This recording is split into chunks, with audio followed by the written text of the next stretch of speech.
Good morning to everybody, lover of Habanos. Welcome to this experience with Cuban cigars,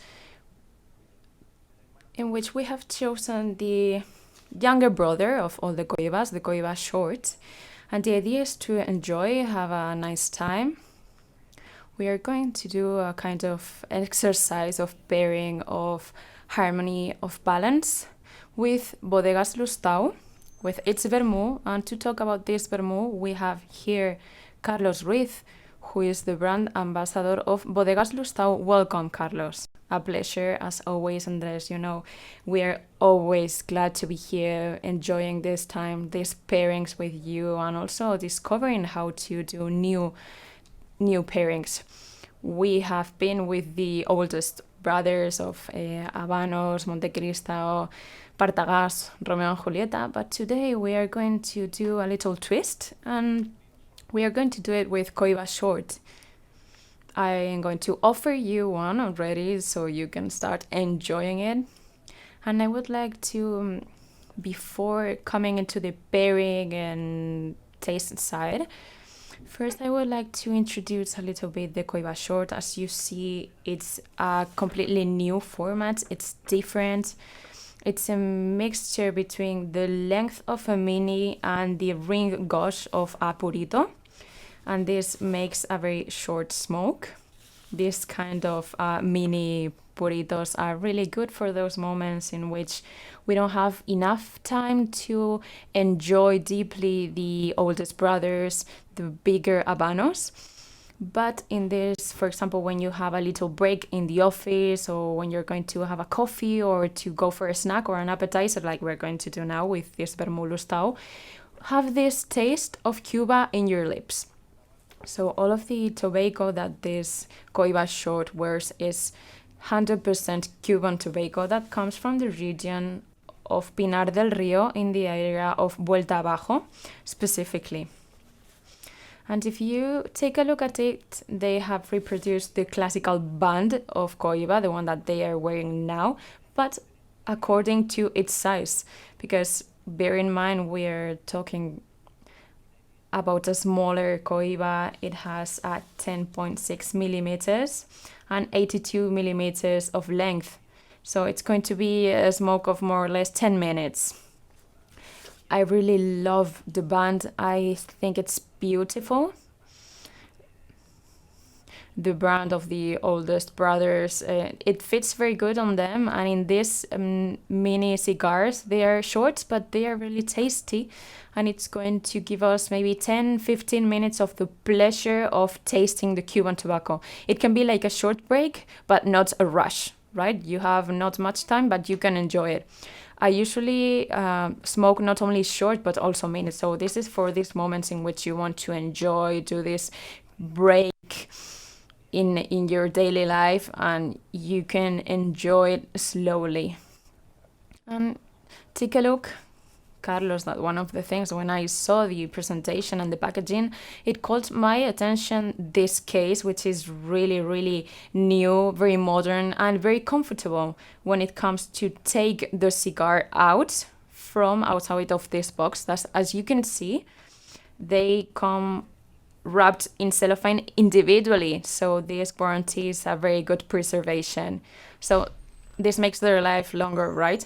Yeah, because at the end, cellophane, it's a barrier to avoid the moisture that the cigar has to get lost. So it keeps this moisture.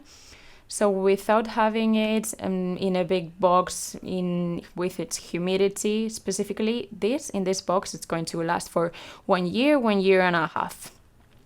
So you can, and if you preserve it properly, you can have them for 8 or 10 years. This is very Cohiba when it comes to the general characteristics of Cohiba. We are going to find some shades of a little bit bitter, which really tastes really well with this pairing we're going to do. We are going to have some nuts, a little bit of a slight touch of spices. I taste a bit of nutmeg, and these slightly sweet flavors, which are characteristic of the Cuban tobacco, not only to Cohiba, but the other brands. This makes it to be really tasty and a pleasure to taste them.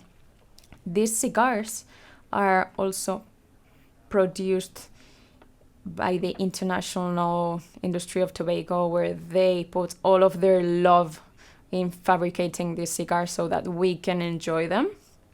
And it's curious that this has had such a great success. It's a product that was launched in 2016 and has had such a great success that it's already present in more than 70 countries where we can find this Cohiba Short. There are other two brands of Habanos that have embraced this concept, which is Montecristo Short and Trinidad Short. Trinidad Short was launched in 2018 and Montecristo Short was launched in 2020. Its features are different. They are getting more together of the tones and nuances of the oldest brothers of the brands with the premium cigars. I'm going to light it up already.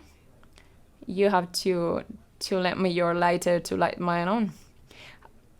I usually forget the cutter, but here we do have an advantage. Yeah, at the end, if you have to have your keys, your wallet, everything, you're going to forget something. But these ones come already cut. So the problem of the cutter, we forget about it.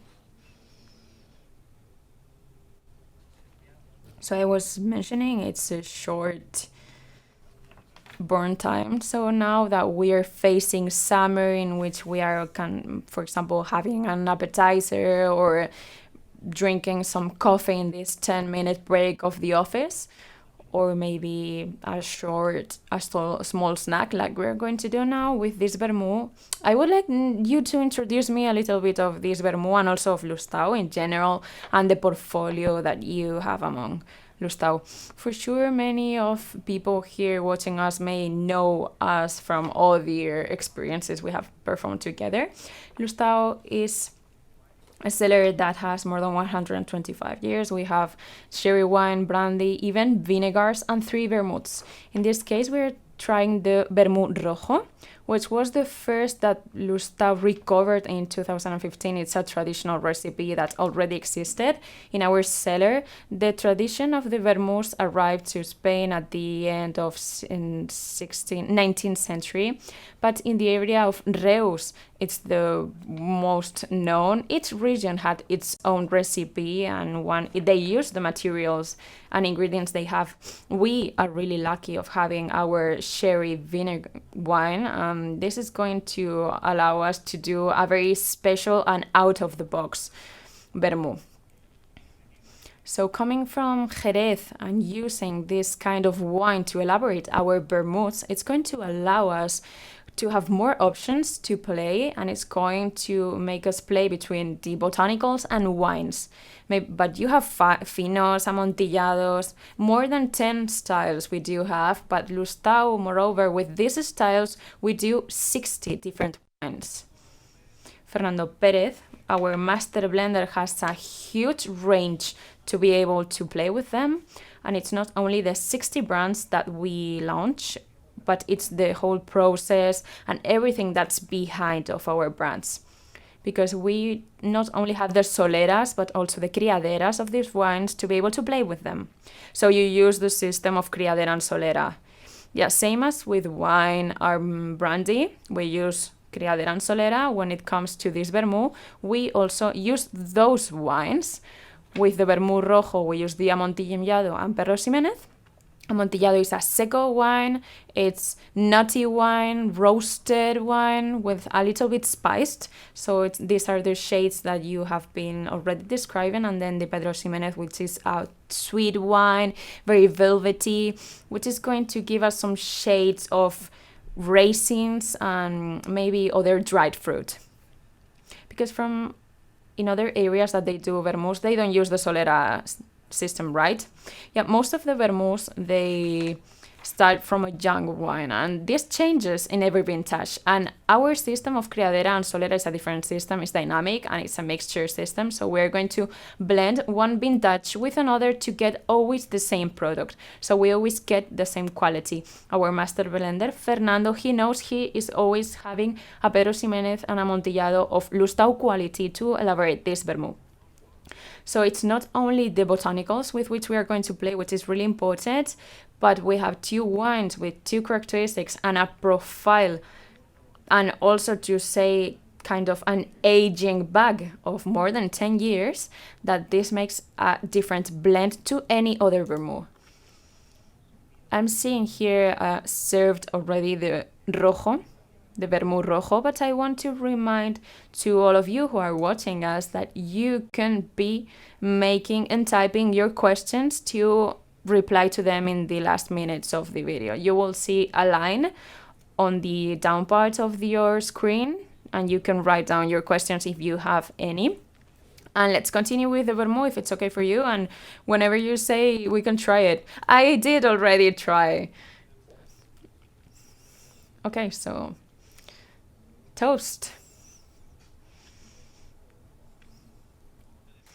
So I was saying we have this sherry base, Amontillado Pedro Ximénez, but it's also very important that the botanicals that we're going to add to these wines are worked individually with its own specific conditions. To understand better this, a vermouth, it's an aromatized wine with botanicals. That's why I taste these herbs like, yeah, it's a little bit bitter, but it leaves a really creamy and sweet sensation in the mouth. We have Pedro Ximénez, as I mentioned. It's a sweet wine that gives this sweetness. We don't have to add sugar thanks to this. This is another advantage of our wine. It gives us the color. I don't need any kind of sweeten, any kind of coloring, because this comes with natural sugar from the grape and from the elaboration of the Pedro Ximénez. So these botanicals that we add, wormwood, nutmeg, coriander, angelica, orange flower, these have to be worked individually. And the characteristics of the wormwood, or the way that we're going to extract the best from this, it differs on how can you use the orange zest. So botanical by botanical. Yes, with its own mixture, that is going to allow us to extract the best of each without, for example, burning the wormwood in order to get the best of the orange zest. So kind of different times of cooking, to say it colloquially, right?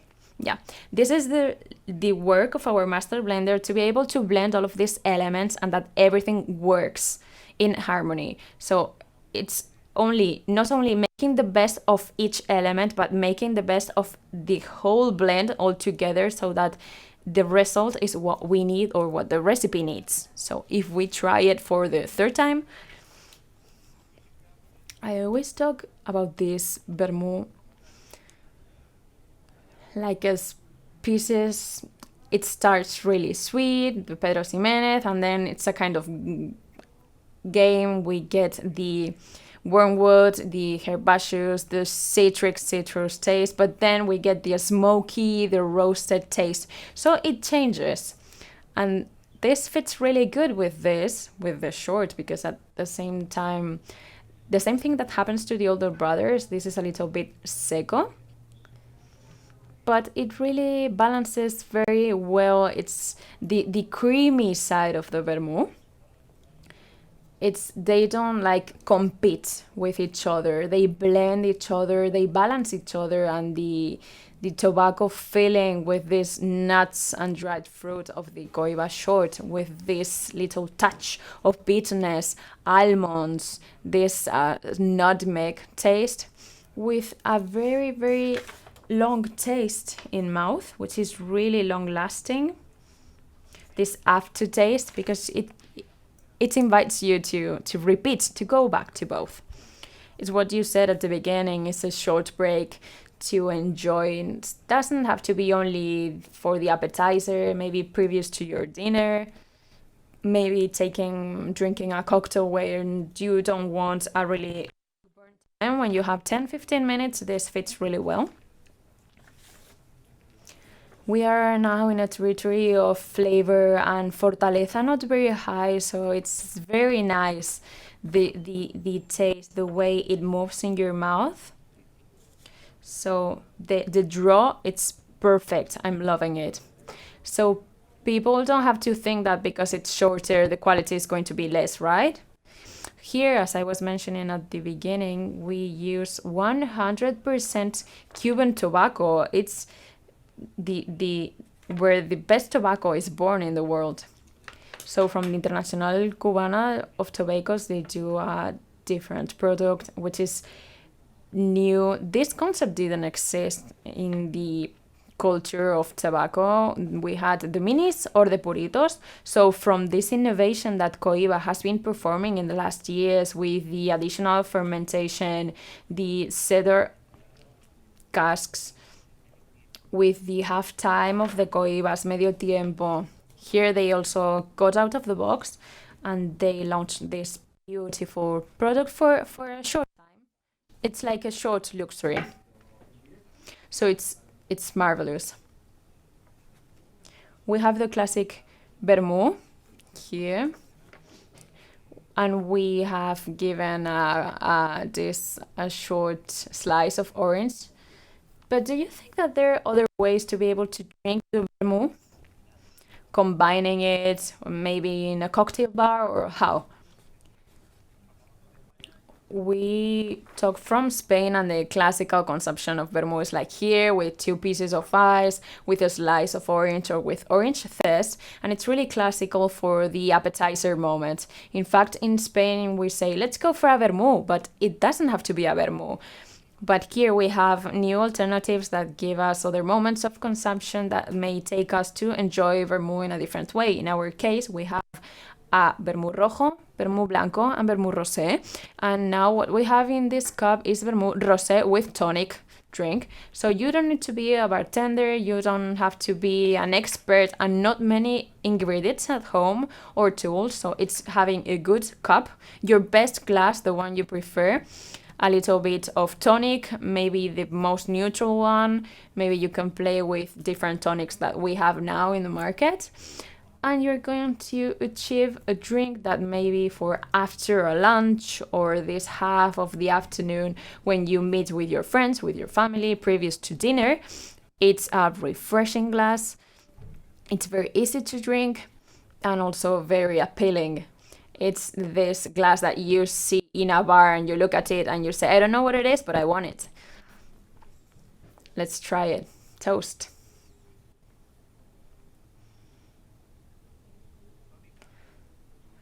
It's shocking, the contrast between the tonic, right? Yeah, it adds a little bit of bitterness, but only a beginning because it dilutes it at the end. Yeah, and then later we taste again the vermouth rosé. In this case, vermouth rosé, vermouth blanco and vermouth rosé were the first vermouths of Jerez that were created in the world. Our master blender was the creator of these recipes, starting from a research work, and we have a base of fino, moscatel, and tintillo de rota to create a different vermouth, more velvety, with a taste of vanilla, with nutmeg, shades, and searching for a balance with tonic. We get a easy drink, very refreshing for everybody now that summer is going to start and it's going to get really hot, and for me it's perfect for the afternoons. But why this fruit? Why grapefruit instead of orange? It can be orange. For me, I always choose grapefruit because it adds a little bit extra of bitterness. It's more bitter than the orange, and it balances even more this blend and this balance between the vermouth rosé and the tonic. What I am seeing is that people are starting to have questions. So do you think we can start replying to some? César Adames wants to know which fortaleza of tobacco do you recommend with vermouth? We have a very wide range, as I mentioned before. We have the Cohiba Short, Trinidad Short, and Montecristo Short. In fact, we don't have very high fortalezas. They can be used for many types of fortalezas. It depends on the own taste of each person. It's the game. Sometimes I smoke a Cohiba Short in the morning and maybe in the afternoon. I prefer a little bit stronger the Montecristo Short because it has a bit higher fortaleza. Or maybe if I'm going to take it with a wine, with a coffee, with a beer, or with a vermouth, it depends a little bit on your personal taste. Now that I'm thinking about it, Montecristo would also fit really well with the Vermouth Rojo.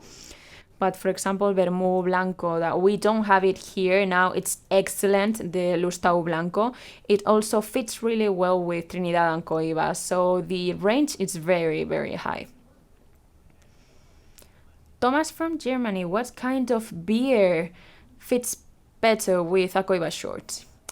Here we're in Spain and usually we're really used to cold beer, very, very cold, not very high on alcoholic degree, kind of ale, a little bit of pale, wet beer. So we have elements that are going to pair really good with a Cohiba Short. Beers are also a little bit bitter. This aftertaste herbal that we have more towards cereals that we can find because of what the beer is made of, and they're going to pair really well. At the end, we enjoy in different ways, and you have to just adapt it to your taste. Another fan asks, how is the vermouth served? With ice? With what? We usually recommend the classics. When we talk about vermouth rojo, it's to add a orange zest, a slice of orange, grapefruit if you want a little bit more of bitterness. The classical element of the olive can also work. And for the rosé, in this case, we have one slice of grapefruit, but for me, the key is the quality of the ice that we use. It's very, very important that if we are going to drink a vermouth, we're going to have a glass of vermouth, the ice has to be a quality ice. The better the ice will be, the less it's going to melt, and we're going to enjoy our drink more time. You can add whatever you want, your favorite fruit, an olive, with a slice of ginger, with an apple, but the ice has to be of quality. Johnny from Hong Kong wants to know, you have just launched the Montecristo Short. What difference of taste do we have between a Cohiba Short and a Montecristo Short? They are different. Each brand has its own way of doing them. And what we want is to get the short closer to the line of the brand. So when it comes to Cohiba Short and Montecristo, this fortaleza that it's a bit higher on Montecristo, but we are also finding more roasted tones that are going to take us to the cocoa more rather than coffee that we can find in the short, with this point of higher fortaleza and maybe a bit of sweetness than the one that Cohiba Short has. Spices are more notable. More than nutmeg, it's more pepper, which are more characteristic, more intense and more general when it comes to the line of Montecristo, with this touch of bitterness, which is really, really mild but a little bit over it. And we have another question from Sevilla, specifically Pablo. He wants to know with which kind of sherry wine we can pair better a Cohiba Short. Well, in this case, I think we are clear on this. We have two options, the classical with the red wine, the rojo, which is going to pair really well, or also combined with tonic. And even if you like it a bit more sweet and less bitter, maybe with ginger ale, you can give it a touch of sweetness with this. Yeah, you can be really, really versatile. I just think the same as you, because at the end, the tasting, the pairing of a product and the way we are going to enjoy it's completely subjective. We can give some indications or instructions, but at the end, the important thing is to discover on your own if this formula works for you or not. If we open the variety to the wines, cherry wines, not only vermouth, I would tell you to bet on products like an oloroso, palo cortado, or an amontillado. We are going to find many of these shades, tones of cocoa, spices, peppers, smoked, toasty, roasted. We are going to find it in those wines, and it's going to show us another possibilities to enjoy and maybe other people to enjoy with. This question is also for you. from Milan, Giuseppe wants to know, for how long does the vermouth last once the bottle has been opened? Well, an open bottle, we're talking about a product with it's sweet, so it has an important quantity of sugar, which helps it to be preserved. So apart from the alcohol, which is 15 degrees from alcoholic, this is going to make the life of the product bit longer in a fridge, cold, well preserved, maybe 2 months, 3 months, and the product's going to be perfect. It's not going to change. 3 months, I think it's enough time for you to enjoy 8 vermouths.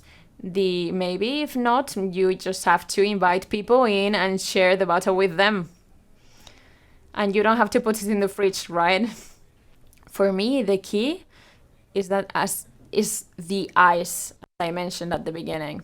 So if the vermouth it's cold from the beginning, anything that helps the vermouth to be even colder, that's the best. So if we have it in the fridge first before enjoying it, that's going to be better, right? Yes, because it's going to make the experience longer. So life, it's going to be 3 months. If the bottle is well preserved and not open, you have 2-3 years to be able to consume it, and the product is going to be perfect. In Brazil, they are early birds, and they want to know short is better with coffee or with tea? With both. These last days, I've been drinking a lot of tea, and with the green tea, it pairs lovely because it's a bit more dry. It's going to harmonize really well. I wouldn't go for always talking about natural coffees, not roasted coffees, with not a high acidity, not very bitter coffees with a mild body, to be able to balance, to harmonize between them with this sweetness of the Cohiba Short. So you have to use your common sense at the end. That's very important for many aspects. Try, see if you like it or not until you discover your personal taste with your favorite coffee, your favorite tea, in this case with Cohiba Short or with any other of its brothers, with Montecristo or Trinidad. The on coffees and even in teas, you have such a great variety that in the moment of consuming them, it can work or not. Manuel Capa de Toca, he says ice in wine don't make the taste like milder. No, but you have to know how to play with them, with the taste of each other. For example, the cold, the carbonic makes on the one side that you can have a feeling that they are cleaning your mouth, so that when you are breathing, you get these new profiles of the nuances and the shades again of the tobacco. And this is very useful to refresh the mouth. You need to be really patient on this side. Maybe there are more classical drinks, like for example the Lustau vermouth or brandies from Lustau, whiskeys, cognacs, etc., that they are kind of say the harmony is easier, but you must find this point in which you want to have a balance. If you want to contrast, then the story changes. So we are going to try to find this harmony so that it balances and the final result in mouth is really satisfactory than just smoking a Cohiba Short or just drinking the vermouth, the cava, the tonic, or whatever. More questions? How to avoid our cigar to go off? Because, yeah, it's a good question, because when you're talking, for example, and you are not focused on cigar, it maybe be off, and that usually happens. And if it turns off, to just light it up once again, it's going to give us a little bit more of bitterness in the first draw, but then it's going to go back to its taste, just the way I did it. It wasn't off, but it was about to go off. I don't know if there's any other question. I don't think so. So I just Want to say thank you, Carlos, for being here, for your knowledge, for the culture that you always bring to us, to this world of the sherry wines, and specifically in the vermouth of Lustau. I also want to thank to everybody that have been sharing with us this moment. Invite you to try both the shorts and the vermouth Lustau separate and together with the cocktail of the rosé with the tonic, which is really, really easy to prepare and we can do it at home. So thank you so much for everything. I hope to see you really, really soon. And goodbye, and may the smoke be with you.